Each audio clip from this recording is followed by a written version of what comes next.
Alright, so starting with from where we left in the last class, salary कर रहे थे हम. Sir incorrect बता रहा है.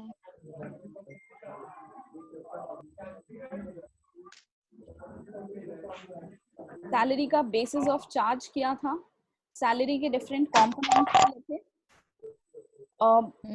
3 मेजर कॉम्पोनेंट्स होते हैं, retirement benefits, allowances and perquisites. We started with retirement benefits.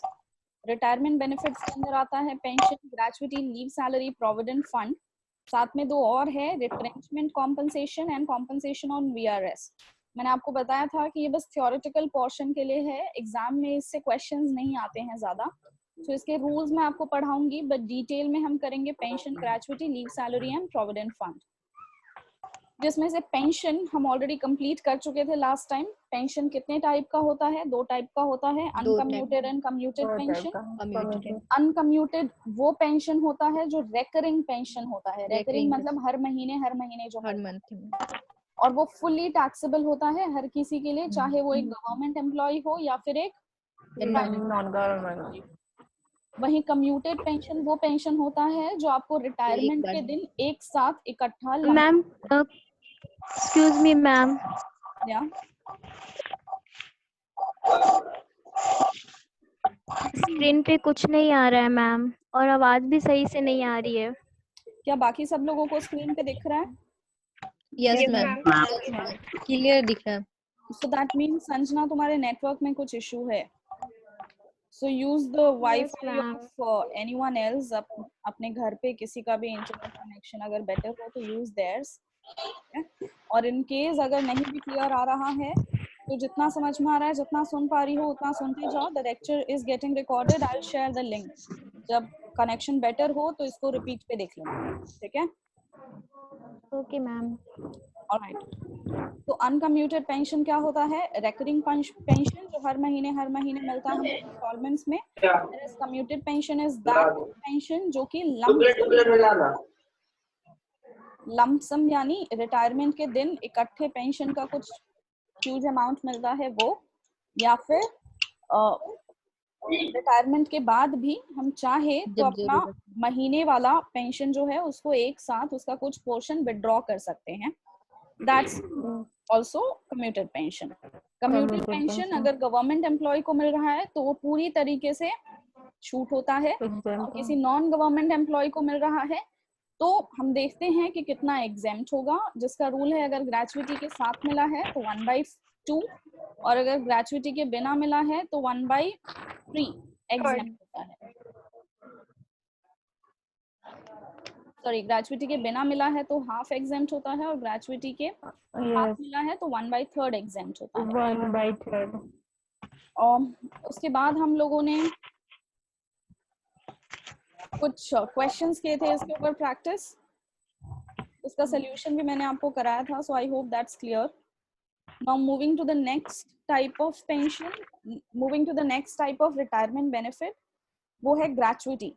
अब लास्ट क्लास में भी ना मैंने आपको ग्रेचुइटी के बारे में थोड़ा बहुत बताया था. इन स्लाइड्स में मैंने थोड़ी सी और एडिशन की है. सबसे पहले ये स्लाइड दिख रहा है सबको?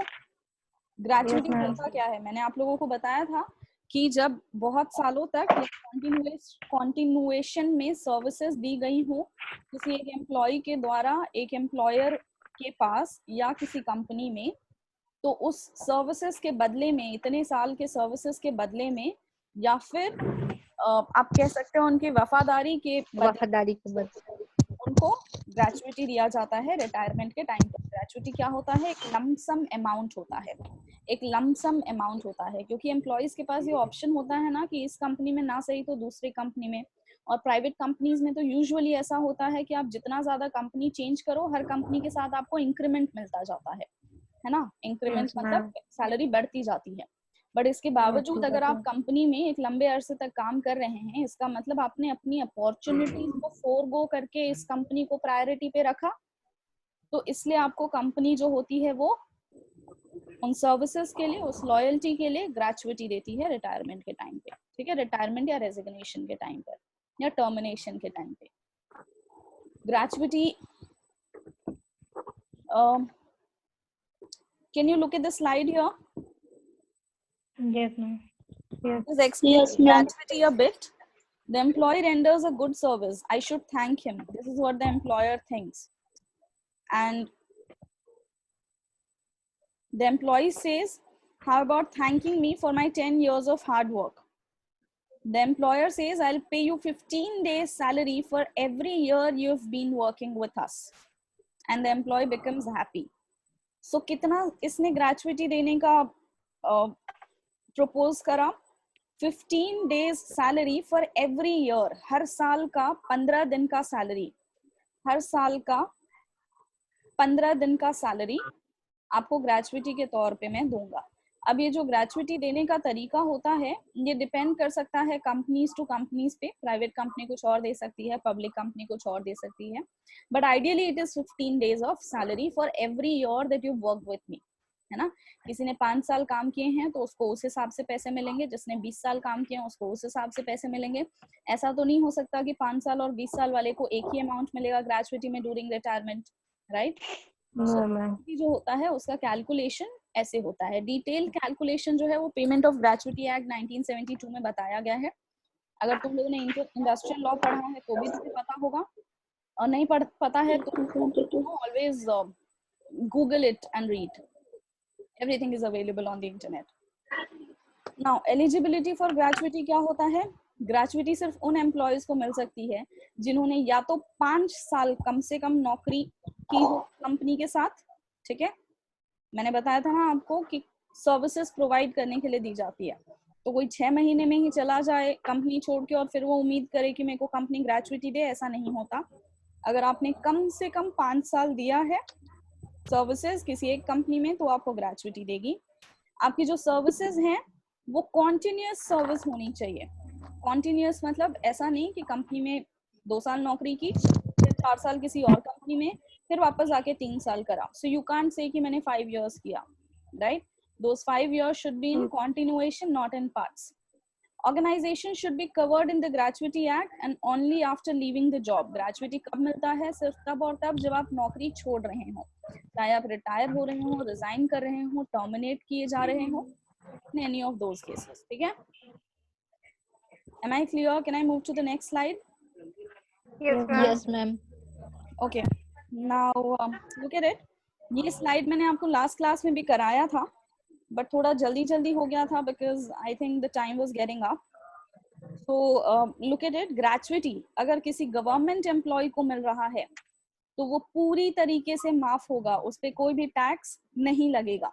वहीं ग्रेचुइटी अगर किसी गैर सरकारी एम्प्लॉय को मिल रहा है तो हम ये देखेंगे कि वो जो एम्प्लॉई है वो ग्रेचुइटी एक्ट में कवर्ड है या नहीं है, और फिर नॉट एप्लीकेबल है ग्रेचुइटी एक्ट या एप्लीकेबल है, उसके बेसिस पे डिपेंड करेगा कि उनको कितनी छूट दी जाएगी टैक्सेशन में, ठीक है। अच्छा, एक शॉर्टकट याद रखना गाइस, एक शॉर्टकट याद रखना।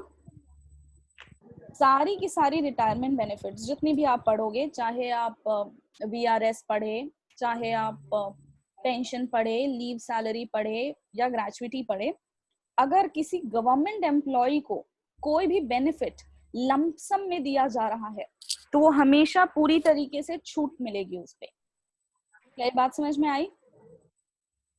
Yes, ma'am. लंपसम पैसा मिल रहा है यानी इकट्ठे मिल रहा है, इंस्टॉलमेंट्स में नहीं, ठीक है। और किसको मिल रहा है? गवर्नमेंट एम्प्लॉय को मिल रहा है, तो उस पे कभी भी टैक्स नहीं लगता है, पूरी तरीके से छूट होता है। तो ये हर केस में ना याद रखने की जरूरत नहीं है, एक हिंट तो आपको यहीं से मिल जाएगा, चेक कर लेना गवर्नमेंट एम्प्लॉय है क्या, लमसम में पैसा मिल रहा है क्या, हाँ तो उस पे कोई टैक्स नहीं होगा, फुल्ली एग्जेम्प्ट है, पूरी छूट है, ठीक है। For those of you who have joined today, मैं बता दूं exempt का मतलब होता है छूट, exempt का मतलब होता है छूट, मतलब आपके इस पैसे पर बिल्कुल टैक्स नहीं लगेगा, नहीं लगेगा, ठीक है। Okay, now let's see non government employees के लिए क्या ट्रीटमेंट होता है। नॉन गवर्नमेंट एम्प्लॉय के लिए करते हैं कि ग्रेचुइटी एक्ट एप्लीकेबल है या ग्रेचुइटी एक्ट एप्लीकेबल नहीं है। अगर gratuity act There's some disturbance, guys.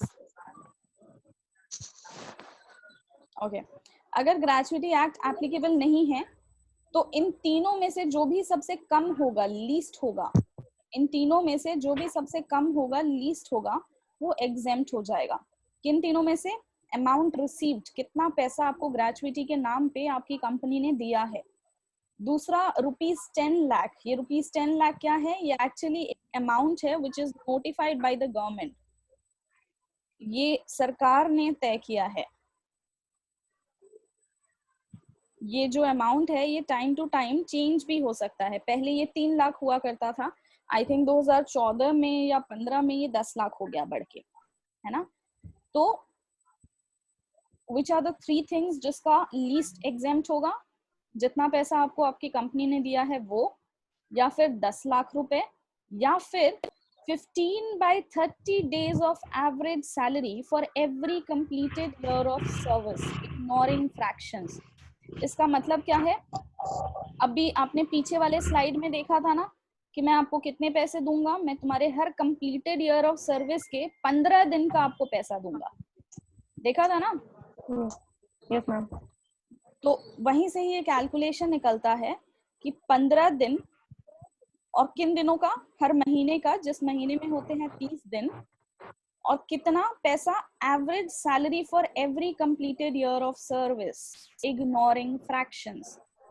Every completed year of service का क्या मतलब हुआ? इग्नोरिंग फ्रैक्शंस का क्या मतलब हुआ? अगर मेरी नौकरी, मैंने कंपनी में काम किया है 11 साल 3 महीने, या मैंने कंपनी में काम किया है 11 साल 10 महीने, या मैंने कंपनी में काम किया है 11 साल 9 महीने, ठीक है। तो जो फ्रैक्शन है 3 महीने, 9 महीने, 10 महीने, उसको इग्नोर कर देना है। तो मेरी कंप्लीटेड ईयर ऑफ सर्विस कितनी मानी जाएगी? सिर्फ 11 ईयर्स, राउंड ऑफ नहीं करना है। क्या बात समझ में आ रही है?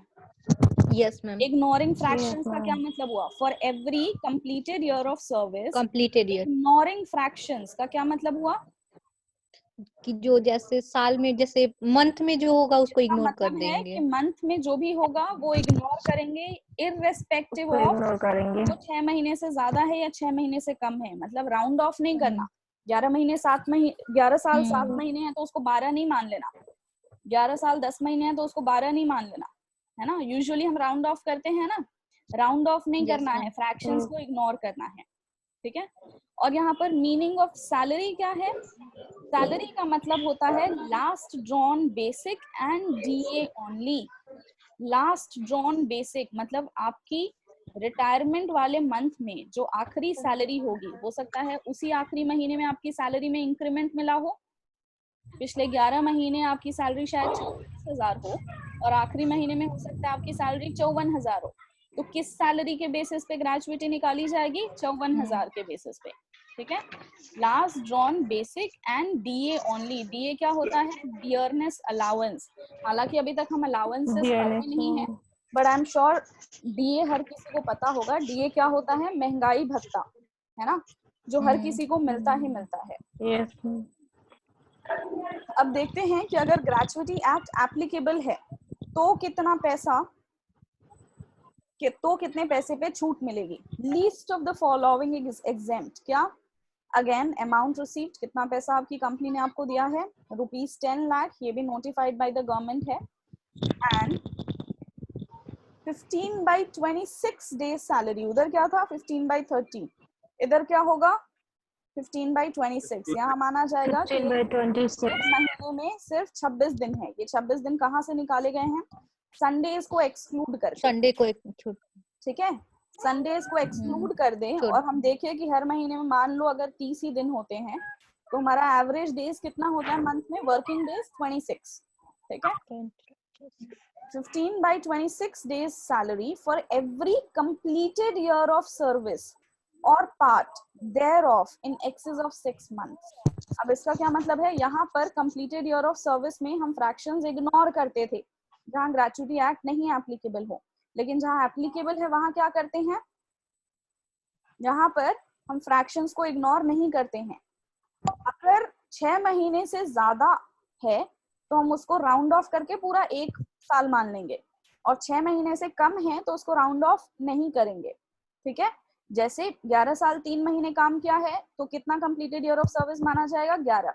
वहीं 11 साल 11 7 महीने काम 11 किया है तो कितना माना जाएगा? 12। 12 क्या ये 12 बात समझ में आ रही है?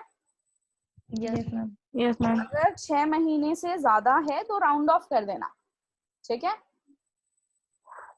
Am I clear? यहाँ पर सैलरी का क्या मतलब है? सैलरी का मतलब होता है ना 15/26 days of salary. That means 15 divided by 26 into some salary into the number of years. तो वो सैलरी कैसे निकालेंगे? यहाँ पर सैलरी निकालते हैं हम बेसिक प्लस डीए। कौन सी वाली DA? Includable for retirement benefits plus commission based on turnover. अब इस बात को जरा समझो कि ये क्या है? DA includable for retirement benefits क्या है? डीए जो होता है वो हमेशा दो टाइप का होता है। एक वो डीए जो आपके रिटायरमेंट बेनिफिट्स में इंक्लूडेड होता है, दूसरा वो डीए जो आपके रिटायरमेंट बेनिफिट्स में इंक्लूडेड नहीं होता है, ठीक है? यहाँ पर जब हम नॉट एप्लीकेबल देख रहे हैं तो ये कौन सी वाली डीए है? कोई भी डीए हो, इससे कोई फर्क नहीं पड़ता कि इंक्लूडेबल वाला है या नॉट इंक्लूडेबल वाला है। लेकिन जब ग्रेच्युटी एक्ट एप्लीकेबल है तो हम सैलरी कैलकुलेट करते वक्त सिर्फ वो वाली डीए लेंगे जो कि रिटायरमेंट बेनिफिट्स में इंक्लूडेड है। पता कैसे चलेगा मैम कि कौन सी वाली रिटायरमेंट बेनिफिट्स में इंक्लूडेड है? क्वेश्चन में दिया रहेगा। इसको देने का तरीका अलग अलग हो सकता है। जैसे अगर क्वेश्चन में दिया हो DA forming part of salary, तो forming a part of salary also means DA includable for retirement benefits. या दिया हो DA under the terms of employment, तो यूटीओई या under the terms of employment का भी यही मतलब होता है कि DA is includable for retirement benefits. तो ये जो डीए है ये क्वेश्चन में 3 तरीके से आ सकता है। किस 3 तरीके से? अगर दिया हो डीए इंक्लूडेबल रिटायरमेंट बेनिफिट्स, या DA forming part of salary, या दिया हो DA under the terms of employment, तो ये तीनों का मतलब एक ही है। क्या ये बात समझ में आ रही है? Note it down in your notebook, note it down in your notebook. Question में अगर कह रहा है कि DA is includable for retirement benefits, या कह रहा है DA forms a part of basic salary, या कह रहा है कि DA is under the terms of employment, ये तीनों का मतलब एक ही है, ठीक है? सो बात वही है, कहने का तरीका अलग हो सकता है। Is that okay? Is that okay? Yes ma'am. अब यहाँ पर देखो हमने कौन सा वाला बेसिक और डीए लिया था? जो इसका लास्ट ड्रॉन हो। लास्ट ड्रॉन यानी रिटायरमेंट से ठीक 1 महीने पहले का जो सैलरी हो, राइट? लेकिन यहाँ पर हम कौन सा वाला सैलरी लेते हैं? यहाँ पर लेते हैं हम average salary of last 10 months preceding the month of retirement. सिर्फ पिछले महीने का नहीं लेते हैं बल्कि पिछले 10 महीनों का एवरेज लेते हैं, है ना? क्योंकि ज्यादा सही तरीका तो यही हुआ। अगर आप 9 महीने से 44,000 मिल रहा था सैलरी और 10वें महीने में 54,000 हो गया बढ़ के, और आप उसी महीने में रिटायर कर गए, तो 54,000 पर आपका ग्रेच्युटी निकालना तो गलत होगा ना, है ना? वो सही डेटा तो नहीं बता रहा। वही, क्योंकि वही 54,000 आपके पूरे 1 साल पर लगेगा या 11 साल पे लगेगा, जितने साल आपने सर्विसेज दिए हैं, राइट? तो सही तरीका क्या है कि हम एवरेज सैलरी ले, राइट? तो ये है पूरा का पूरा चार्ट। इसको एक बार ढंग से देख लो, मैं फिर से समझा देती हूँ। हम ये देखेंगे कि एक गैर सरकारी एम्प्लॉय अगर ग्रेच्युटी पा रहा है तो ग्रेच्युटी एक्ट एप्लीकेबल है या नहीं है? ग्रेच्युटी एक्ट एप्लीकेबल है या नहीं है, ठीक है? अब याद कैसे करेंगे कि कौन सा वाला 15/26 किसका था, 15/30 किसका था, एवरेज किसका था, लास्ट ड्रॉन किसका था? बड़ा सिंपल है। इतना ध्यान रखना कि जब ग्रेच्युटी एक्ट एप्लीकेबल होगा तो उसका कैलकुलेशन ज्यादा सही होगा, और जब ग्रेच्युटी एक्ट नहीं एप्लीकेबल है तो उसका कैलकुलेशन जो है वो काम चलाऊ है, ठीक है? अब ज्यादा सही क्या है? ज्यादा सही तो ये है ना कि हर महीने का हम 26 दिन ले, क्योंकि संडे को तो काम नहीं होता। ज्यादा सही तो ये है ना कि जो सैलरी हो वो एवरेज सैलरी हो, सिर्फ पिछले महीने की सैलरी नहीं हो, राइट? ज्यादा सही तो ये है ना कि हम उसके कंप्लीटेड इयर्स ऑफ सर्विसेज को राउंड ऑफ कर दे। अगर कोई 11 साल और 10 महीने काम करके या 11 साल 11 महीने काम करके रिटायर हो रहा है तो भी नॉट ग्रेच्युटी में कितना मानते हैं उसको? 11 ही मानते हैं। 11 महीने का कोई बेनिफिट नहीं मिलता उसको, बचे हुए 11 महीने का, राइट? सो ज्यादा सही तरीका किधर है? जहाँ पे ग्रेच्युटी एक्ट एप्लीकेबल है, ठीक है? Is it clear guys? Yes ma'am. ज्यादा रटने की जरूरत नहीं पड़ेगी कि कौन सा वाला किधर है कौन सा वाला नहीं है, ठीक है। इतना ध्यान रखना, जहां ग्रेचुइटी एक्ट एप्लीकेबल है उसका कैलकुलेशन जो है वो ज्यादा रैशनल है, ज्यादा सेंस मेक करता है। So least of the following is exempt, चाहे ग्रेचुइटी एक्ट एप्लीकेबल हो या ना हो, दोनों में ही जो 2 आइटम्स हैं वो कॉमन है। पहला अमाउंट, कुछ भी समझ में नहीं आ रहा है मैम, मैं जा रही हूँ। It's okay Sanjana, you can just view the video lecture. I think तुम्हारा नेटवर्क बहुत ही पुअर है। This meeting is no longer has internet. अच्छा गाइस, फॉर एवरीवन एल्स, अगर आपका जो ये मीटिंग है वो खत्म हो जाए तो इसी आईडी और पासवर्ड करके दोबारा ज्वाइन कर लेना, ठीक है। क्योंकि Zoom का जो लेक्चर होता है वो 40 मिनट्स तक ही होता है, बट इसी आईडी पासवर्ड पे आप दोबारा भी ज्वाइन कर लेना। आई विल एडमिट यू, ठीक है। हाँ जी, सो हम क्या कर रहे थे कि least of the following is exempt, चाहे ग्रेचुइटी एक्ट एप्लीकेबल है या नहीं एप्लीकेबल है। 2 अमाउंट्स कॉमन है, which is amount received and ₹10 lakh as notified by the government. सिर्फ तीसरे अमाउंट में डिफरेंस है, और वो तीसरे अमाउंट में क्या डिफरेंस है, एक जगह 15/30 है, दूसरी जगह 15/26 है। किधर 15/26 है? 15/26 मेक्स मोर सेंस। सो वो किधर है? वो जहाँ ग्रेचुइटी एक्ट एप्लीकेबल है। completed year of service in excess or part thereof for 6 months। ये किधर होएगा? ये उधर होएगा जिधर ग्रेचुइटी एक्ट एप्लीकेबल है, और इग्नोर किधर होगा फ्रैक्शंस, जिधर ग्रेचुइटी एक्ट एप्लीकेबल नहीं है, ठीक है। सैलरी का क्या तरीका लिया गया है? लास्ट ड्रॉन प्लस डीए, किधर जिधर नहीं एप्लीकेबल है, whereas जिधर एप्लीकेबल है उधर salary plus DA including retirement benefits plus commission based on turnover. जिधर ग्रेचुइटी एक्ट नहीं एप्लीकेबल है उधर कौन सी सैलरी की बात की गई है? आपके आखिरी महीने की सैलरी की बात की गई है। और जिधर इंक्लूडेड है, सॉरी, जिधर ग्रेचुइटी एक्ट एप्लीकेबल है उधर कौन सी सैलरी की बात की गई है? आपके 10 महीने के एवरेज सैलरी की बात की गई है, ठीक है। ये डिफरेंसेस हैं जो मैं आपको ऑलरेडी समझा चुकी हूँ। अगर कवर्ड बाय ग्रेचुइटी एक्ट है, guys just a second, I think यहाँ कुछ थोड़ा सा एरर है।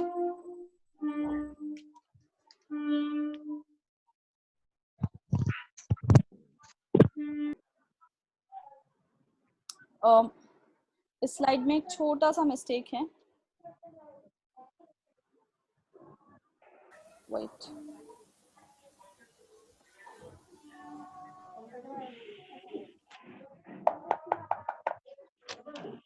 ये ऑपोजिट होगा।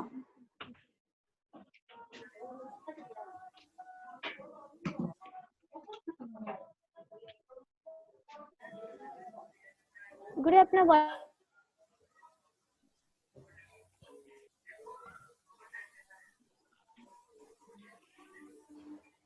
कनेक्ट करो अपने okay, is it clear?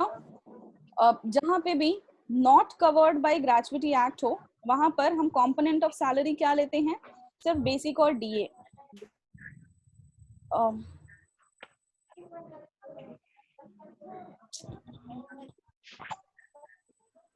Guys just a second, यहाँ पर ना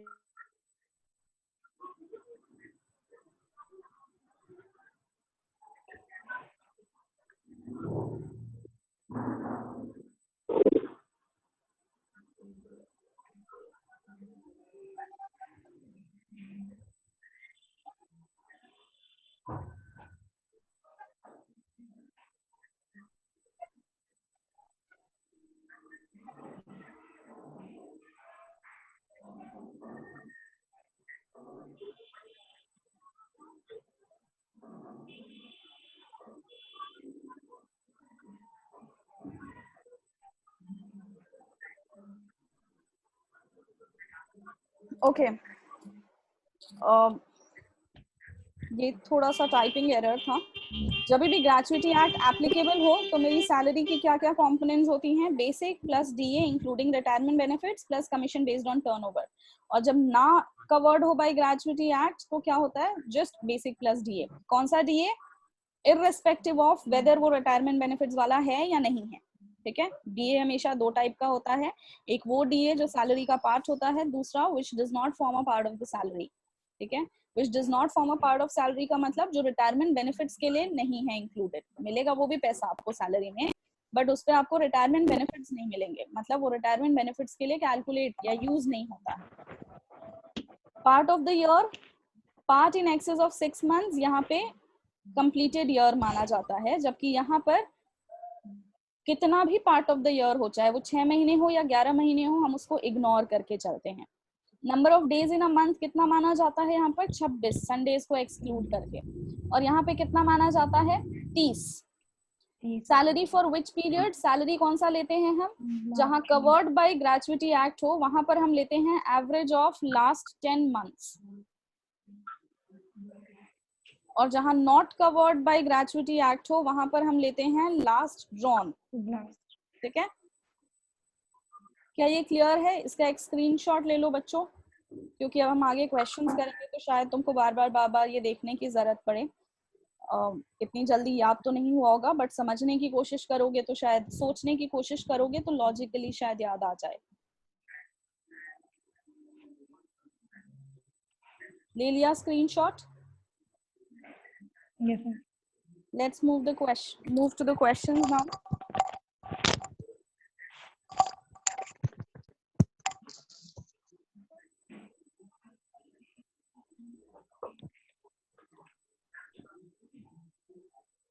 क्वेश्चन देखो, क्वेश्चन पढ़ो एक बार।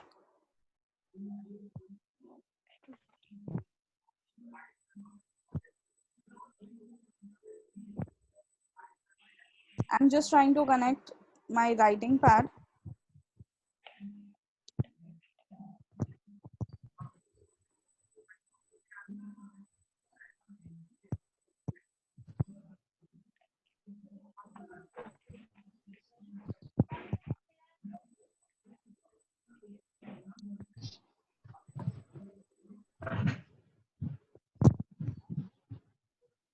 देखो, एक्स रिटायर कर रहा है 4/1/2019 को after serving ABC company limited for 16 years and 11 months. At the time of retirement, his basic salary was rupees 44,000 per month, and he was also entitled to DA of rupees 8,000 per month. On his retirement, he received rupees 6 lakhs as gratuity. Compute the amount of gratuity exempt from tax and the amount included in gross salary. He is covered under the Payment of Gratuity Act 1972. He is covered under the Payment of Gratuity Act 1972. सारे जो भी particulars हैं वो note down कर लो अपने notebook में, and then try to solve it.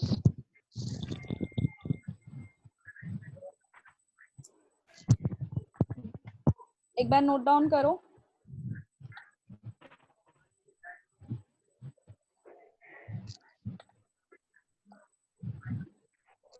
क्या relevant है यहाँ पर कि इसकी ईयर ऑफ सर्विस कितनी है?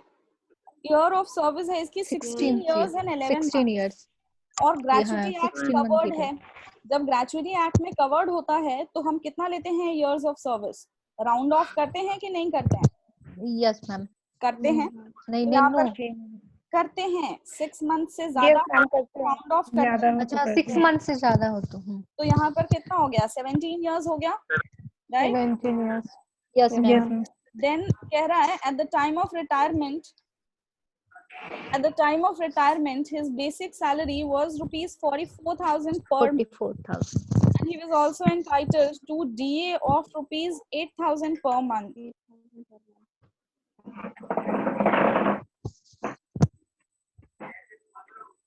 On his retirement he received rupees 6 lakhs as gratuity. Amount received कितना है? 6 lakhs. 6 lakh. Compute the amount of gratuity exempt from tax and the amount to be included in the gross salary is covered under the Payment of Gratuity Act.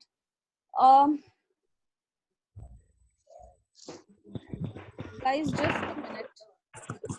मेरा notepad मैं ले लेती हूँ। I'm pausing it for a moment.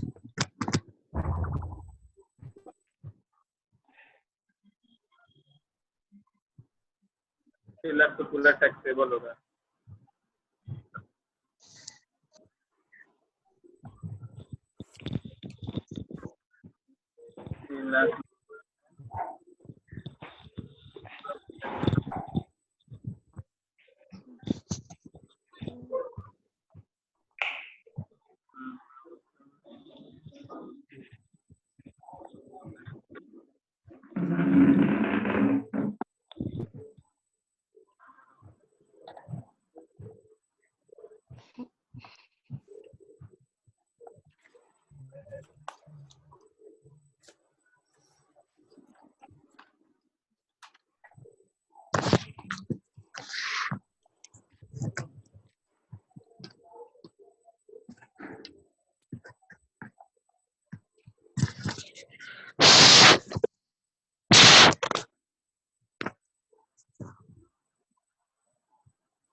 Is the screen visible to all?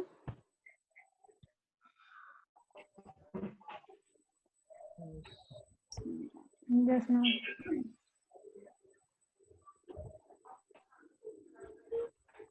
Guys, there's a mistake in the slide that I'll have to correct on. It will take a lot of time.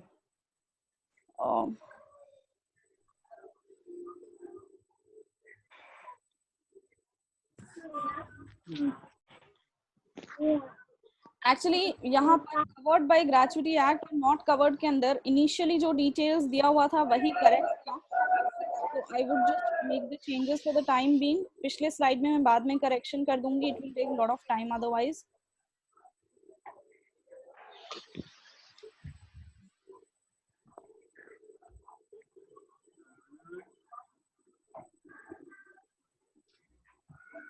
Okay ये I think कुछ typing error हो गया था, because मैंने जब question के details को verify किया, क्योंकि आप क्वेश्चन को अगर ध्यान से देखो, क्वेश्चन में payment of gratuity act covered है, बट जो डिटेल्स दी गई हैं मेरे को वो दी गई हैं, जो सैलरी डिटेल्स दी गई हैं वो दी गई हैं as per last drawn salary, और सिर्फ डीए, और कौन सा वाला डीए ये भी नहीं बताया हुआ है, कमीशन वगैरह नहीं दिया हुआ है।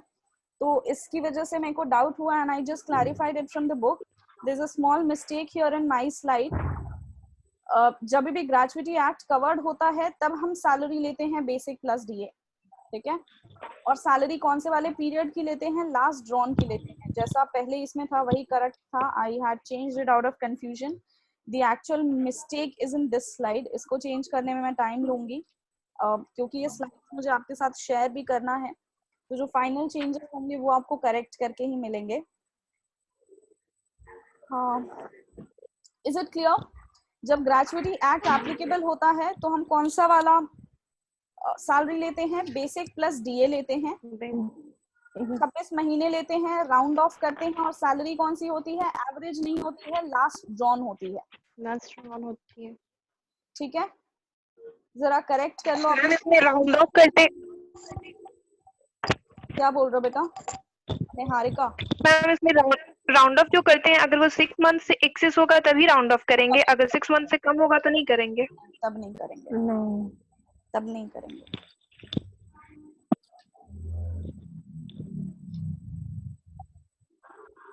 लेट्स सी क्वेश्चन पे चलते हैं। So details I hope question के नोट कर लिए होंगे तुमने, या फिर स्क्रीनशॉट ले लिया होगा।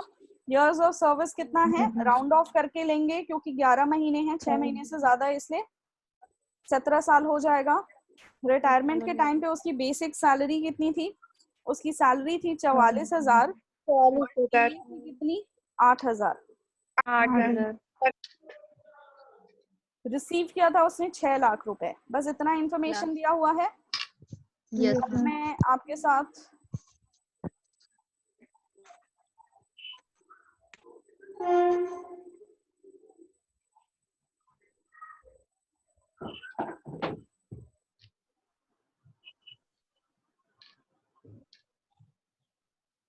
ये दिख रहा है स्क्रीन सबको? यही इंफॉर्मेशन दिया हुआ था? Yes, ma'am. Yes ma'am. Yes.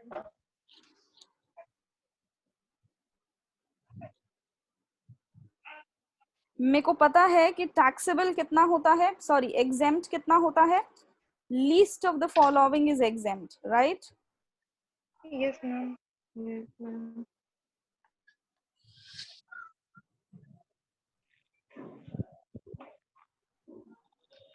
Least of the following is exempt, और वो लीस्ट क्या था? वो रिसीव्ड था, अमाउंट रिसीव्ड यानी 6 लाख। दूसरा क्या था? 10 lakh.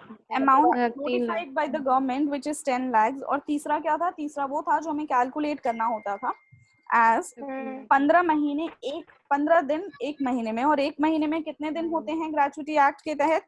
26 दिन। 26। Multiplied by the completed years of service in part of 6 months और देयर ऑन एक्सेस। तो यहाँ पर इयर्स ऑफ सर्विस मेरे कितने हो रहे थे? 16 साल 11 महीने थे, इसलिए 17 साल हो जाएगा। 4 minutes. मल्टीप्लाइड कितना? By the salary. कौन सी वाली सैलरी? कौन सी वाली Basic salary? salary. Last John plus Basic यानी 44,000 प्लस 8,000 यानी 52,000, 8,000. राइट? Yes, ma'am. सो ये हुआ मेरा थर्ड अमाउंट। और इसको जब हम कैलकुलेट करते हैं तो ये अमाउंट आ रहा है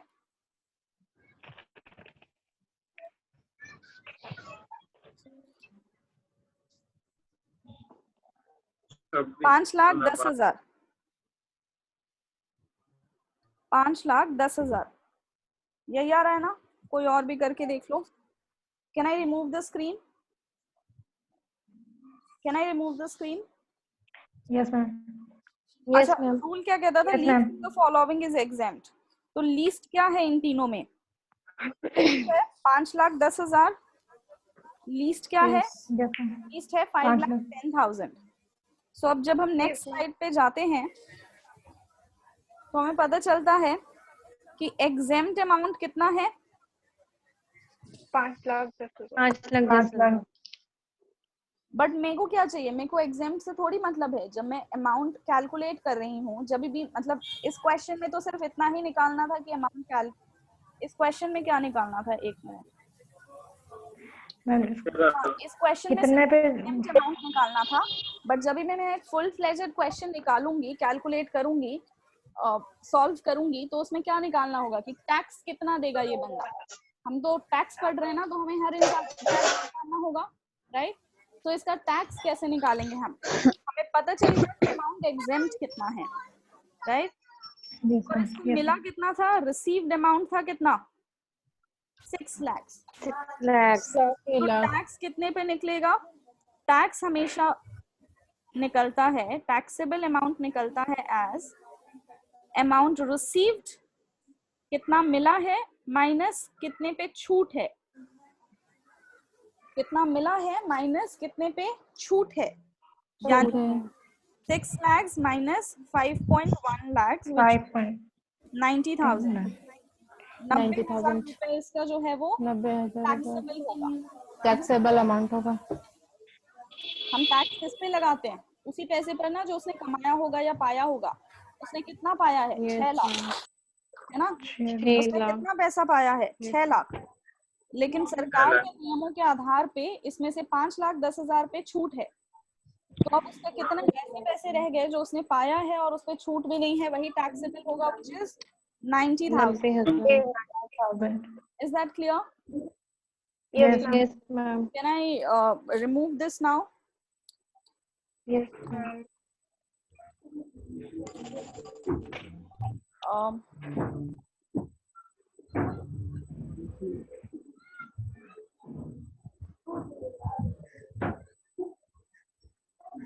अब वापस जो जाते हैं हम अपनी स्लाइड पे। ये था एक एग्जाम्पल जो आपने कर लिया। दूसरा एग्जाम्पल ट्राई करें, क्योंकि ग्रेजुएटी से यूजुअली क्वेश्चन ज्यादा आते हैं, इसलिए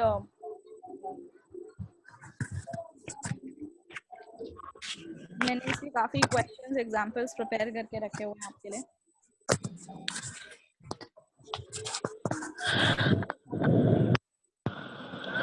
दूसरा क्वेश्चन पढ़े। Yes, ma'am. पर्टिकुलर्स भी नोट करते जाना गाइस साथ के साथ।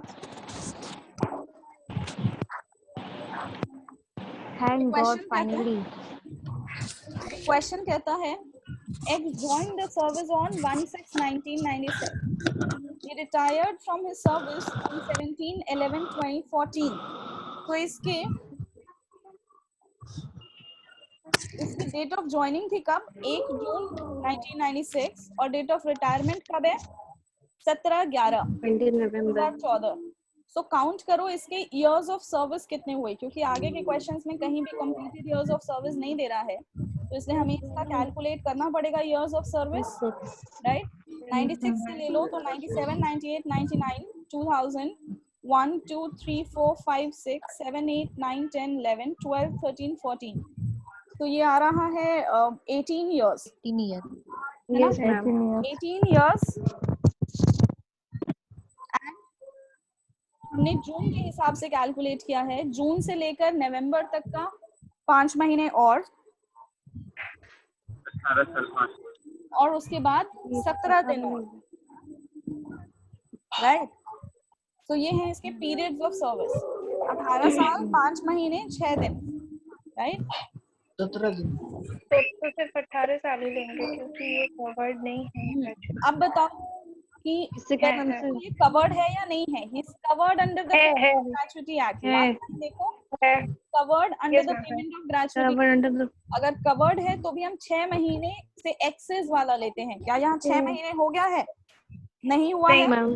तो यानी कंप्लीटेड इयर्स ऑफ सर्विस कितनी होगी? सिर्फ 18 साल 5 महीने 17 दिन हम एक्सक्लूड कर देंगे, है ना।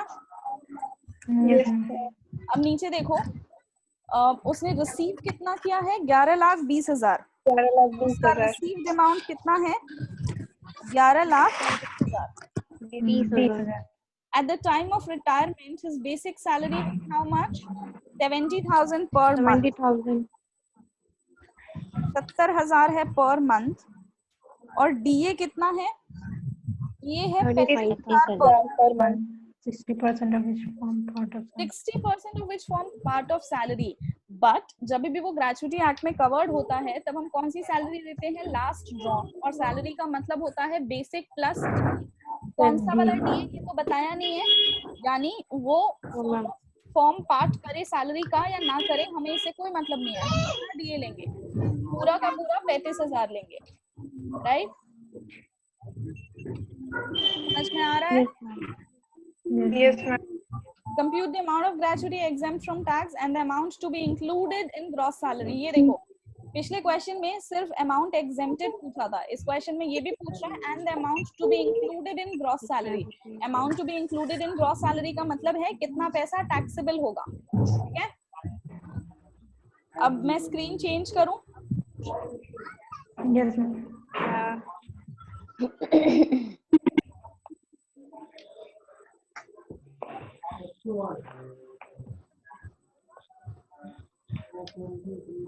ये देखो, ये थे रेलेवेंट पर्टिकुलर्स आई गेस। इसकी कंप्लीटेड इयर्स ऑफ सर्विस कितनी हो रही थी? 18 साल। 18 साल मिला 11,20,000। सैलरी कितनी है? 70,000 हर महीने बेसिक, और डीए है 35,000 हर महीने। अब ये स्लाइड में चेंज करूं? Yes ma'am. अब हम देखते हैं least of the following is exempt.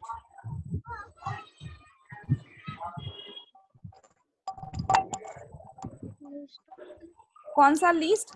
पहला होता था अमाउंट रिसीव्ड। कितना अमाउंट इसने रिसीव किया है? 11,20,000। Amount notified by the government, और कितना अमाउंट नोटिफाइड था? 10 लाख। 10 लाख। क्या होता था? तीसरा हमें कैलकुलेट करना पड़ता था। जब वो ग्रेच्युटी एक्ट में कवर्ड है तो हर महीने का कितना दिन मानते थे? 26। कंप्लीटेड इयर्स ऑफ सर्विस हम कितनी लेते थे? कंप्लीटेड इयर्स ऑफ सर्विस हम लेते थे 6 महीने से ज्यादा है तो उसको राउंड ऑफ करके, जो कि इसके 6 महीने से ज्यादा नहीं था इसलिए 18 होगा, multiplied by basic plus DA. कौन सा वाला बेसिक डीए? बेसिक जो भी 70,000 प्लस 35,000। है ना, और वो कितना था? 70,000 और 35,000, यानी 1,05,000। 5,000। तो ये अमाउंट कितना आ रहा है?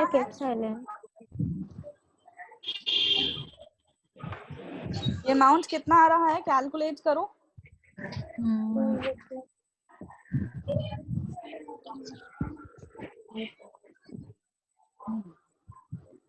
ये आ रहा है कुछ 10,90,335 रुपए, 385 रुपए, यही आ रहा है शायद। चेक कर लो कैलकुलेशन, है ना। अब इस तीनों में से देखो लीस्ट कौन सा है? इस तीनों में से 10 देखो लाख। लीस्ट कौन सा है? लीस्ट है 10 lakh. amount notified by the government, that is 10 lakh. 10 lakhs. Amount notified by the government, that is 10 lakhs. ये पेज हो गया पूरा। Can I move to the next page? Yes, ma'am. So that means इस question में exempt amount कितना होगा? 10 lakh. exempt है मेरा 10 10 लाख। लाख। तो taxable कितना होगा? 85 taxable कितना होगा? taxable होता है received minus माइनस received कितना exempt था? 11 लाख और exempt 30,000। 10 lakh. So that means 1,20,000 रुपए 1,20,000 टैक्सेबल होगा।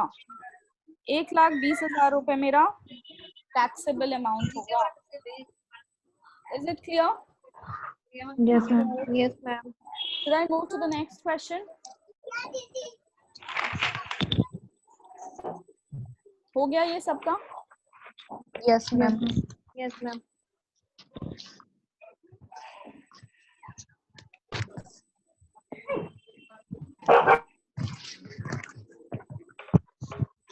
तो ये 2 क्वेश्चंस कर लिए हमने। ये एक तीसरा क्वेश्चन और कर लेते हैं। क्वेश्चंस मैंने हालांकि इसमें 4 रखे हैं। जो लास्ट क्वेश्चन होगा I would want you guys to do at home. एक बार ट्राई करना, ना हो तो नेक्स्ट क्लास में विल सॉल्व इट। तीसरा क्वेश्चन है वो है as per the clause where the employee is not covered under the gratuity act. ठीक है, कैसे पता चला? क्वेश्चन ऊपर से पढ़ते हैं, ऊपर से एक नजर मारते हैं। दिया हुआ है कि जॉब था उसका, रिटायरमेंट हुई उसकी 1 सितंबर 2014 को, ज्वाइन किया था 99 में जनवरी में। बेसिक सैलरी 2500 रुपए हर साल बढ़ती है जनवरी के महीने में। रिटायरमेंट के टाइम में बेसिक सैलरी थी 50,000 रुपए। डीए भी मिल रहा था 10% ऑफ बेसिक, और कमीशन मिल रहा था 1% of total sales achieve by him. Turnover था 12 महीने का, जो खत्म हो रहा था 31/8 को, और टोटल 30 लाख थे जो कि spread evenly over the years थे। He received the sum of rupees 8 lakh as gratuity. यहाँ कहीं नहीं दिया हुआ है कि whether the person was covered under the gratuity act और not covered under the gratuity act. Question को ऊपर से जब हमने नजर मार के देखा तो कहीं भी नहीं दिया हुआ है कि whether he was covered under the gratuity act और covered under the gratuity act. So ये एक रूल याद कर लेना, मैं नीचे नोट्स लिख देती हूँ। एक रूल याद कर लेना, whenever the question is silent about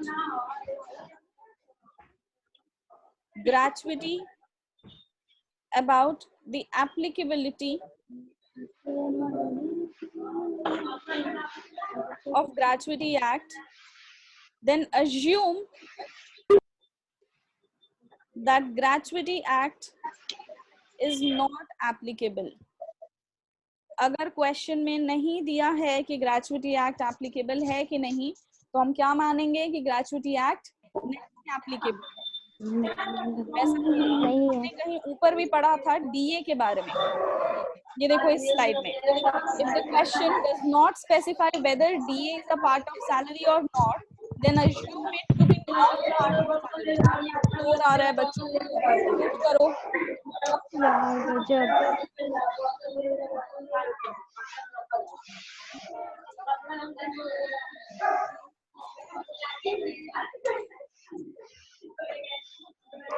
तो हमेशा हम नॉट केस को अस्यूम करते हैं। मतलब संजना नो मैम, मेरा डॉगी नहीं है यहाँ पे बिल्कुल। म्यूट करो जिसका भी है।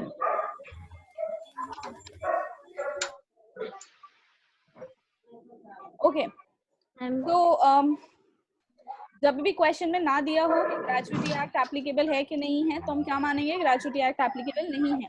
वैसे ही नहीं है। अगर ये ना बताया गया हो कि जो डीए है वो सैलरी का पार्ट फॉर्म कर रहा है कि नहीं कर रहा है, तो हम क्या मानेंगे? कि सैलरी का पार्ट नहीं फॉर्म कर रहा है। हमेशा हम नहीं अज्यूम करते हैं।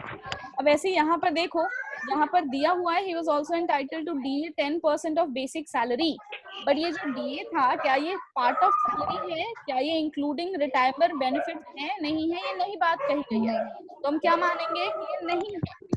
तो जब नहीं होता है तो क्या हम लेंगे इस सैलरी?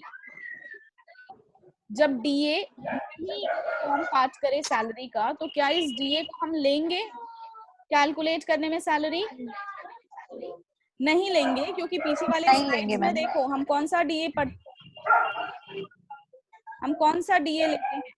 सिर्फ वो DA which is includable in retirement benefit or which forms a part of salary or which is under the terms of employment. But question में नहीं दिया हुआ है तो हम मानेंगे कि वो वाला डीए है।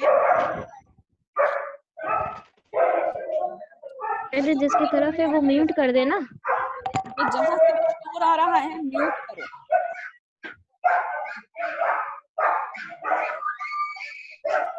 और अगर आपको नहीं तो मेरा भी डॉगी नहीं बोलता है। कैसे करना है तो आप पूछ लो, आप आवाज तो बताओ कि ये किसके उस पे आ रही है। वहाँ पे एक माइक की तरह बना हुआ है, म्यूट कर दो। भी है। ओके, पढ़ लिया ये इतना?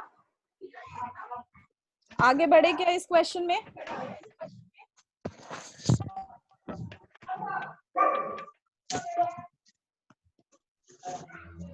नोट कर लिया पर्टिकुलर्स?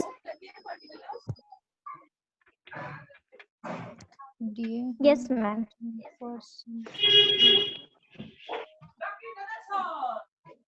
मैम मेरा पहले वाला सारा छूट गया मैम। इसमें देखें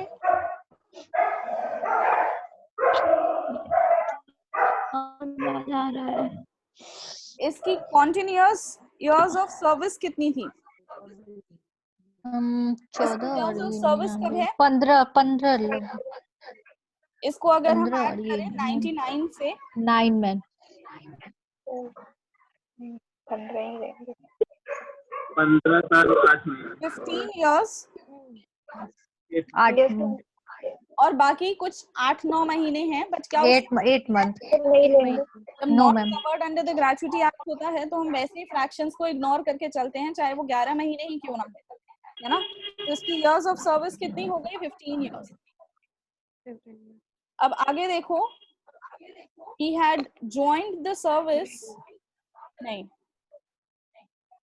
इसको हर साल जनवरी में 2500 का इंक्रीमेंट मिल जाता है, ठीक है? At the time of his retirement, he was getting a basic salary of 50,000 per month. अब इसमें हम सैलरी कौन सा लेते हैं? इसमें सैलरी हम लेते हैं पिछले 10 महीनों की एवरेज सैलरी, राइट? पिछले 10 महीनों की एवरेज सैलरी। अब अगर हम एवरेज सैलरी लेने जाएं तो इसका मतलब है कि मुझे अगर ये रिटायर कर रहे हैं सितंबर में, तो इनकी सैलरी कब से लेनी होगी? नवंबर दिसंबर की भी लेनी होगी पिछले साल की। 10 महीने का क्या मतलब हुआ? नवंबर 13, दिसंबर 13 और फिर जनवरी से लेकर अगस्त 14, जिसमें जनवरी से लेकर अगस्त 14 तक तो इनकी सैलरी 50,000 पर मंथ है, वो समझ में आता है ना? लेकिन हर साल अगर 1 जनवरी को 2500 का इंक्रीमेंट मिलता है तो इसका मतलब नवंबर और दिसंबर का इनका सैलरी कितना होगा? 2500 रुपए कम करके 47,500, राइट? इनको डीए मिल रहा है 10% बेसिक का, लेकिन हमें उससे मतलब नहीं है, क्योंकि डीए जो है वो सैलरी का पार्ट फॉर्म करेगा तो ही हम लेंगे। और इस क्वेश्चन में क्योंकि कुछ नहीं बता रहा है, इसलिए मानेंगे कि वो सैलरी का पार्ट फॉर्म नहीं कर रहा है, सो डीए हम नहीं लेंगे। कमीशन देखते हैं, कह रहा है कमीशन मिलता है 1% of the total sales achieve by him, और पिछले 12 महीने में, और वो 12 महीने कब खत्म हो रहे हैं इनके, रिटायरमेंट से ठीक एक दिन पहले 31/8 को, वो था 30 लाख रुपए। ठीक है,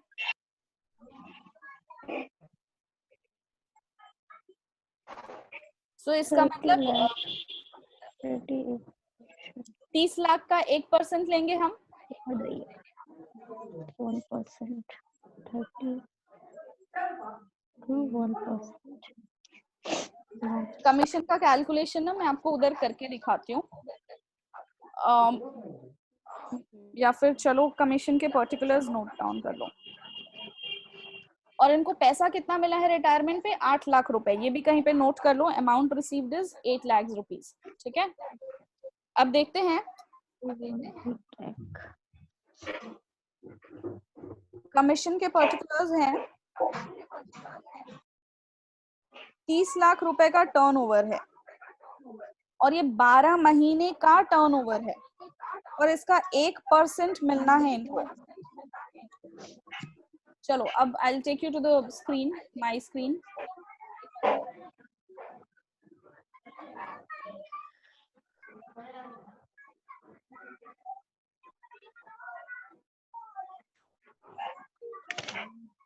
दिख रहा है ये स्क्रीन सबको? Yes ma'am. ओके, मेरा वीडियो पॉज हो गया शायद।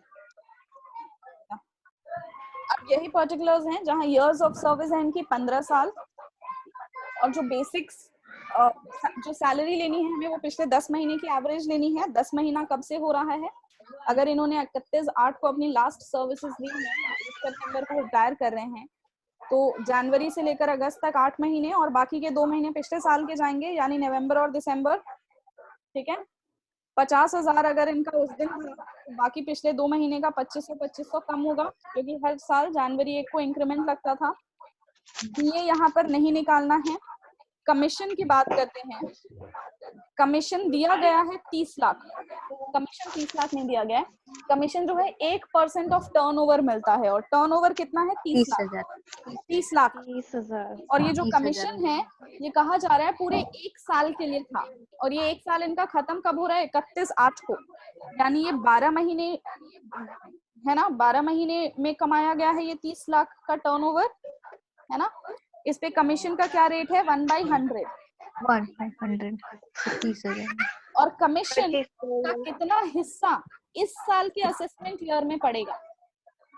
असेसमेंट ईयर या प्रीवियस ईयर का कॉन्सेप्ट तो तुम लोगों को पता है ना।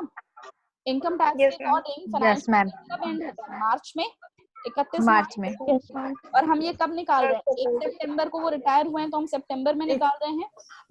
Yes ma'am. या मार्च में भी निकाल रहे हैं, अगले साल के मार्च में भी निकाल रहे हैं।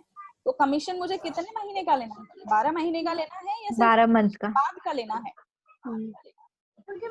12 मंथ, मार्च के बाद का लेना है। 5 महीने। मैं ये जो कैलकुलेशन कर रही हूँ, मैं कब से करूंगी, मार्च से, 1 अप्रैल से, 1 अप्रैल से करूंगी, है ना। तो अप्रैल से लेकर अगस्त तक में कितना महीना आया, 5 into 5/12। तो अब देखो कमीशन कितना आ रहा है।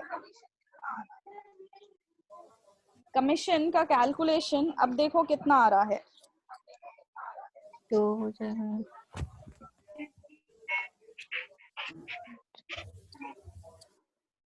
मैम। इधर 30 लाख के नीचे ऑलरेडी 12 ले चुके हैं, तो फिर उधर 5/12 लेंगे। हाँ, ओ सॉरी, इधर ले चुके हैं, मल्टीप्लाइड बाय 12 महीने का टर्नओवर है। एक बार 12 ले चुके हैं यहाँ पर। Alright, yes ma'am.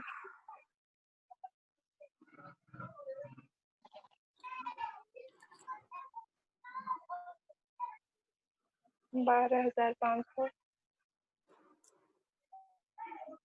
12,500 आ गया मेरा commission. Yes ma'am. Yes ma'am. ठीक है, इतना नोट डाउन कर लिया है? Can I remove this sheet? Yes ma'am. Yes ma'am.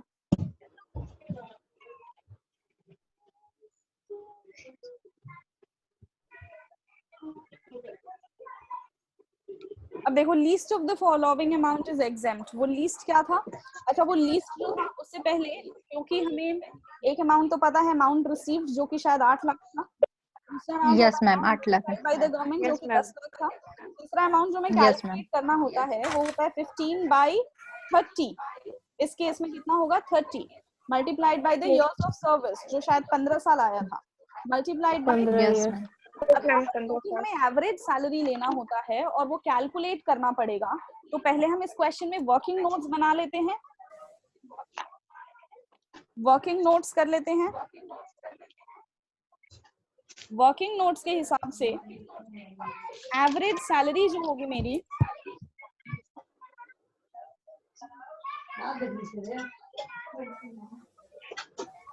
वो होगी 50,000। into sorry,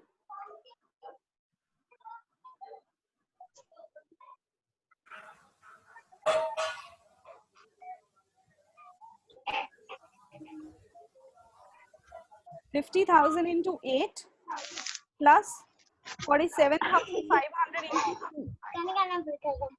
right? तो ये कितना होगा? 4 लाख हो गया उधर, और ये हो गया 47,500 into 2, 4,95,000 हो रहा है ना?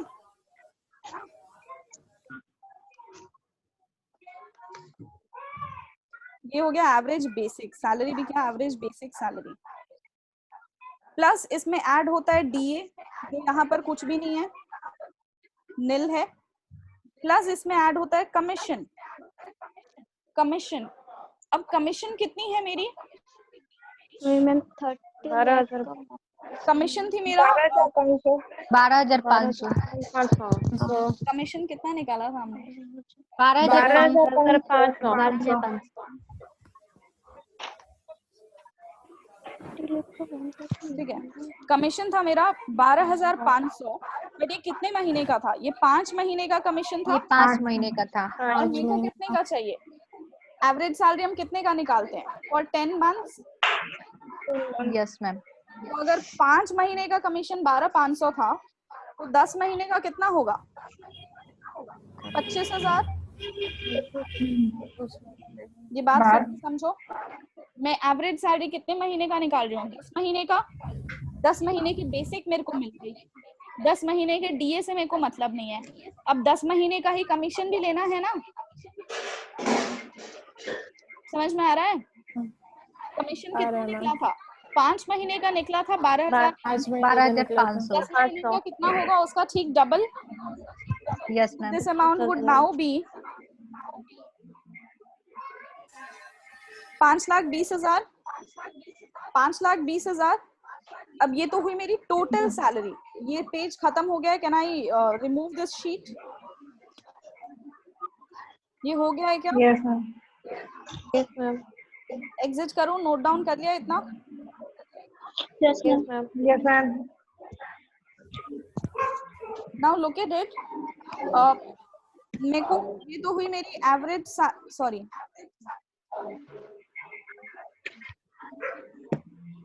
पिछले पेज पर जो अमाउंट आया था 5,20,000, ये तो हो गई मेरी सैलरी फॉर 10 मंथ्स, है ना? मैंने मल्टीप्लाइड बाय 10 करके निकाला है ना? तो ये तो हो गया salary for 10 months. Average salary for 10 months कितना होगा?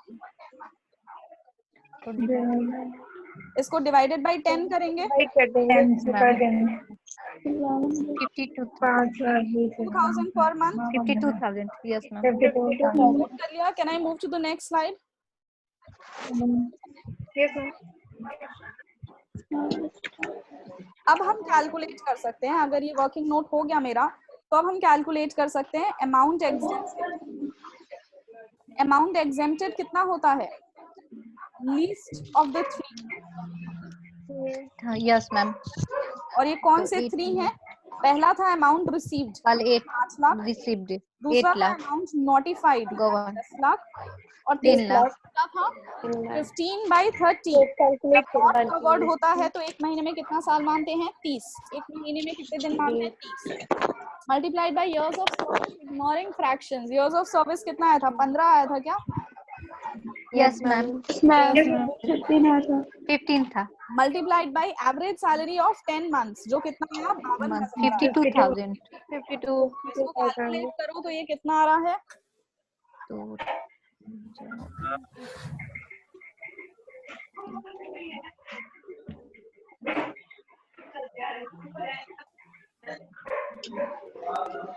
आ रहा है 3,90,000 शायद। 3,90,000। Yes ma'am 3,90,000। अब least of the amount is exempt. Least of the amount is exempt. क्या है यहाँ पर? 3,90,000 एग्जाम करेंगे। 3,90,000।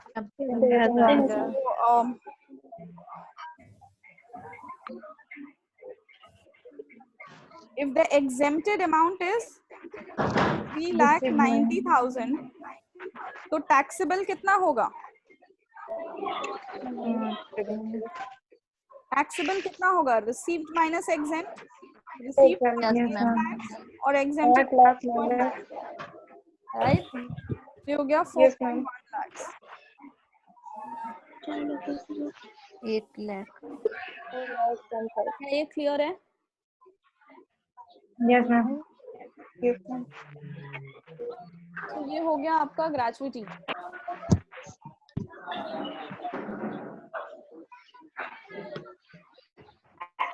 ग्रेचुइटी के टफेस्ट क्वेश्चन जो हो सकते हैं वो इतने ही आ सकते हैं, इससे ज्यादा पार्ट ग्रेचुइटी में कुछ होता नहीं है। ये भी एक क्वेश्चन था एग्जाम्पल के लिए, जिसमें आपको ग्रेड पे भी मैंने डाल के दिया हुआ था। ग्रेड पे कैसे निकालते हैं पिछले क्लास में बताया था ना, हर साल 400 रुपए एड ऑन होता जाएगा जब तक कि वो 22,000 तक ना पहुंच जाए। यस मैम ना, और इसी क्वेश्चन में पेमेंट ऑफ ग्रेचुइटी एप्लीकेबल है तो क्या होगा, और पेमेंट ऑफ ग्रेचुइटी नहीं एप्लीकेबल है तो क्या होगा। ठीक है, both the particulars are given here itself. अब ये क्वेश्चन ना होमवर्क में कर लेना, स्क्रीनशॉट ले लो एक इसका।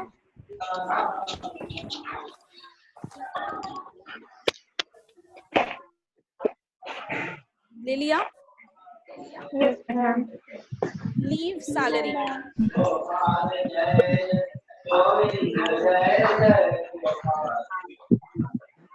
लीव सैलरी या लीव इनकैशमेंट को आई थिंक नेक्स्ट क्लास में करते हैं। नेक्स्ट क्लास कब लेना चाहोगे? कल लेना है 1 घंटे का?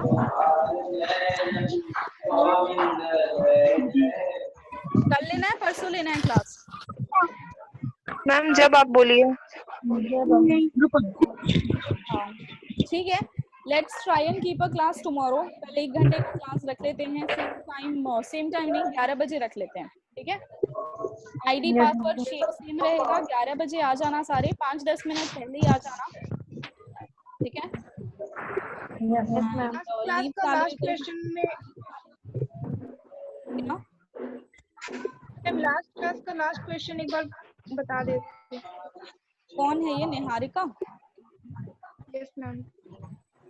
लास्ट क्वेश्चन लास्ट क्लास का ये वाला आई थिंक मैंने करवा भी दिया था ये तो मोस्टली।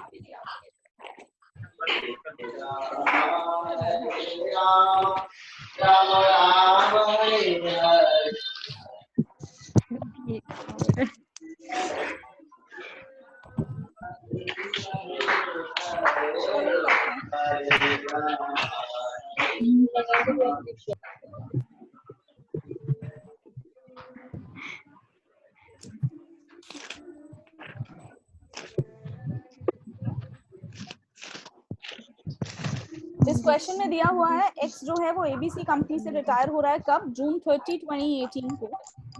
उसको पेंशन मिल रहा है हर महीने 2,000 रुपए पर मंथ। 2000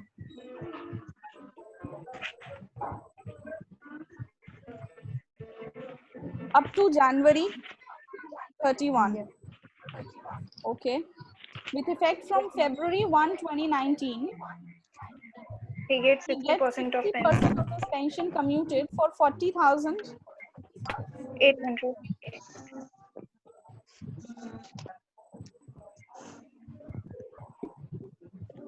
ठीक है।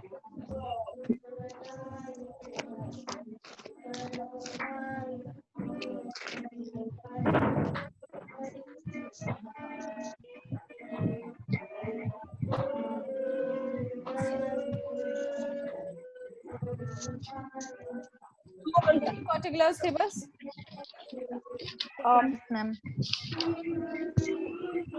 मैंने आपको बताया था ना लास्ट क्लास में कि जो अनकम्यूटेड पेंशन होता है, जो रेकरिंग पेंशन होता है, उसको पहले कैलकुलेट कर लिया करो क्योंकि वो फुली टैक्सेबल होता है।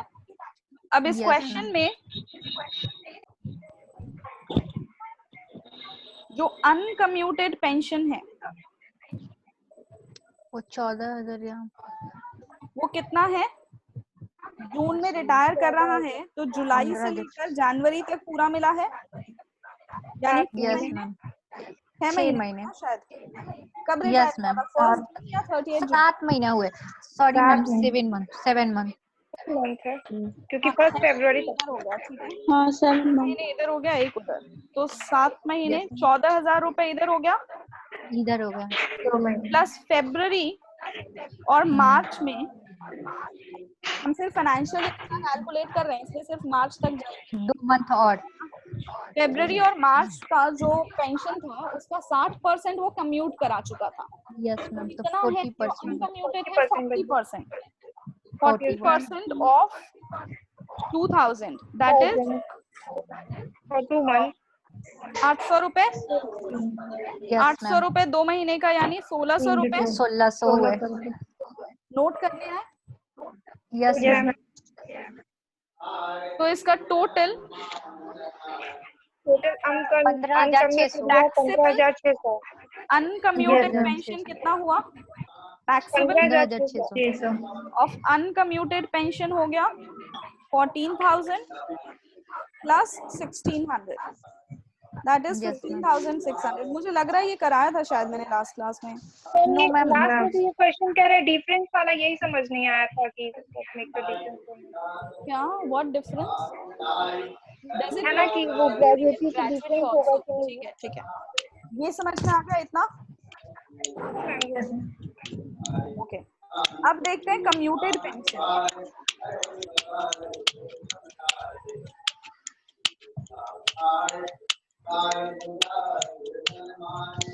कम्यूटेड पेंशन में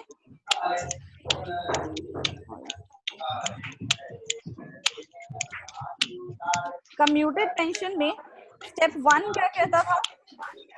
स्टेप 1 कहता था कि 100% ऑफ कम्यूटेड वैल्यू निकालो। तो अगर इसको 60% कम्यूट करके कितना मिल रहा है? 40,800। अगर 40,800 रुपए मिल रहा है 60% का कम्यूट करा के, तो 100% वैल्यू इसकी कितनी होगी? 100% कम्यूट कराता तो कितना मिलता?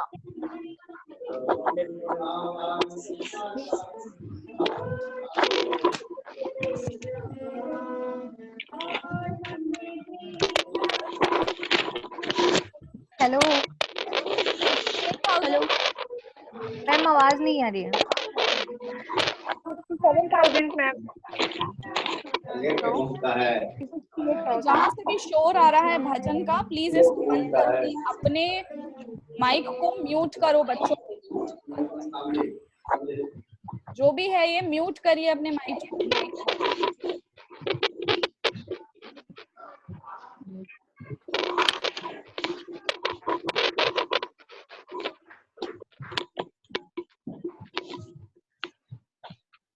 यही होगा ना 68,000 100% वैल्यू होगी। यस मैम यस मैम अब हम देखते हैं अगर ग्रेचुइटी एप्लीकेबल है तो और नो ग्रेचुइटी एप्लीकेबल है तो। इसका रूल याद करो, जब नो ग्रेचुइटी होता है तो 1/2 एग्जाम्पट 1/2 ये यस देखो, मैम if no gratuity होता है then 1/2 of one step 1 is exempt. If no gratuity is received तो exempt कितना है? exempt है 1/2 of 68,000 1/2 of step 1 68,000 यानी 34,000, राइट। और if gratuity is received तो कितना होगा? 1/3 of step 1 is exempt, यानी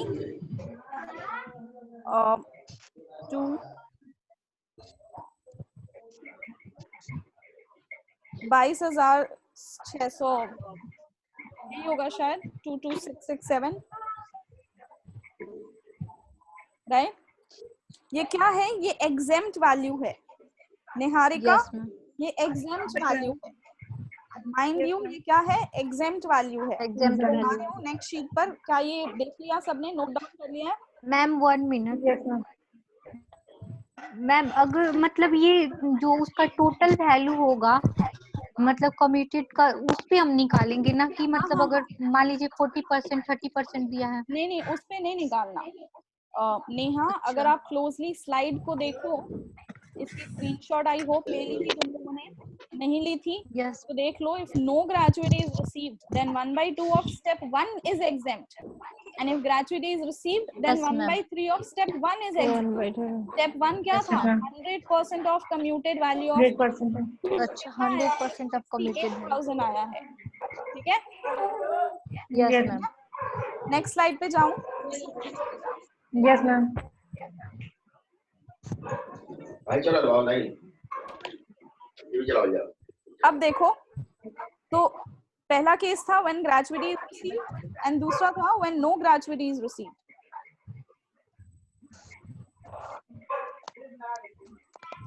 When gratuity is received मेरा exempt value कितना आया था?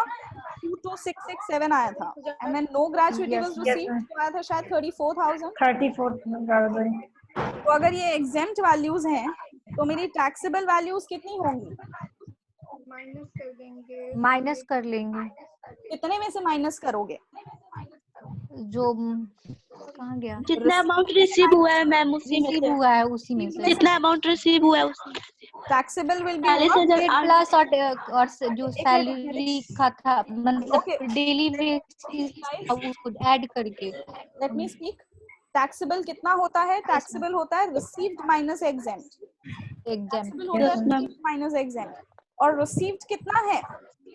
Received है 40,800, राइट। सो यहाँ पर 40,800 कितना होगा ग्रेचुइटी में? 40,800 माइनस 22,667। और यहाँ पे कितना होगा? 40,800, 34,000 minus 34,000. So this would be your answer. Is it okay, Niharika and everyone else? इसको नोट डाउन कर लो। क्या ये क्लियर है? Yes ma'am. ओके, अब इसी के साथ तुमने पेंशन और ग्रेचुइटी कंप्लीट कर लिया है।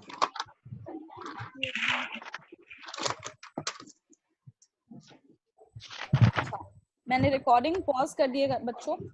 नाउ कल हम लोग पढ़ेंगे क्या? Leave salary. अच्छा, पहले क्योंकि आज बहुत सारे क्वेश्चन आए हैं, मैं एक बार आप लोगों को बता दूं कि ये जो भी हम लोग पढ़ रहे हैं ना,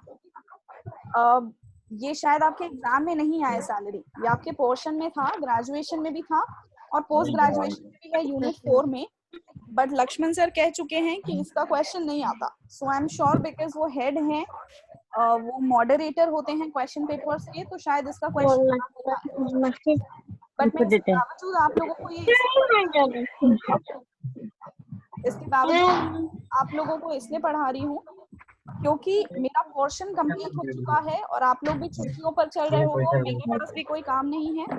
और इनकम टैक्स का जो ये है ना 5 हेड्स, ये आपको लाइफ टाइम काम देगा, चाहे आप नेट का एग्जाम दो तब भी, चाहे आप नेट का एग्जाम ना दो, कल को कोई जॉब कर दो। ये कहाँ से शोर आ रहा है?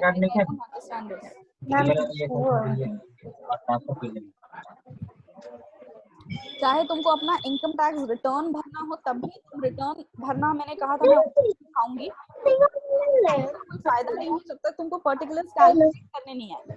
वो जो इनकम टैक्स का यूटिलिटी, ITR का जो यूटिलिटी सॉफ्टवेयर होता है उसमें ऑटोमेटिक कैलकुलेशन हो जाता है जब आप अमाउंट सही पुट इन करो। जब आपको पता ही नहीं है कि सही अमाउंट क्या होगा, और वो क्यों नहीं पता होगा, क्योंकि आपको इनकम टैक्स कैलकुलेट करना नहीं आता होगा। तो ये पांचों हेड्स जो है आपके लिए बहुत इंपॉर्टेंट है, you know, for ever life में, चाहे आप इंजीनियर्स हो या डॉक्टर्स हो, income tax is one thing जो हर किसी को अपना रिटर्न फाइल करना ही करना होता है। तुम्हारे छपरा में भी म्युनिसिपल चौक पे I think there is somebody जो 500 ma'am. रुपए लेकर सबका ITR तो भरता है। नहीं मैम 2000 लगभग। या so you guys can also do it, अपना खुद से करके देखो, ट्यूशन फीस डालकर या कुछ भी, टैक्स नहीं पे करना पड़ेगा, एग्जेम्प्ट हो जाओगे, बट एटलीस्ट कैलकुलेट करना आना चाहिए। अपने पेरेंट्स का भर सकते हो, या you can start your own startup, अपना वैसे ही दुकान खोल के क्या घर से ही कर सकते हो। You can fill tons of people if you know how to calculate taxes. So बहुत सारे लोगों को शायद ये रेलिवेंट ना लगे, बट अगर मेरे पास इससे ज्यादा रेलिवेंट तुम लोगों को कुछ पढ़ाने के लिए था नहीं अभी, क्योंकि मेरा कोर्स कंप्लीट हो चुका है तुम लोगों के साथ। तो अगर सेंस मेक करे, अगर समझ में आए, आगे की क्लासेस में भी ज्वाइन कर लेना, अदरवाइज इट इज ओके। कोई सजेशंस हो तुम्हारे तो तुम लोग फ्लोट कर सकते हो कि मैडम ये नहीं वो पढ़ाइए, बट कोशिश मेरी यही रहेगी कि जितना हो सके ऑनलाइन क्लासेस के थ्रू मैं तुम्हें पूरे पांचों के पांचों हेड्स करवा दूं, सैलरी से शुरू करके बाकी सारी चीजें। कोई सजेशंस है, कुछ डाउट्स है तो पूछ लो। मैम 5 के बाद आप फिर से वो जो करवाया था आपने वो करवा दीजिए, हम लोग का जो सिलेबस में है। क्या है सिलेबस में तुम्हारे?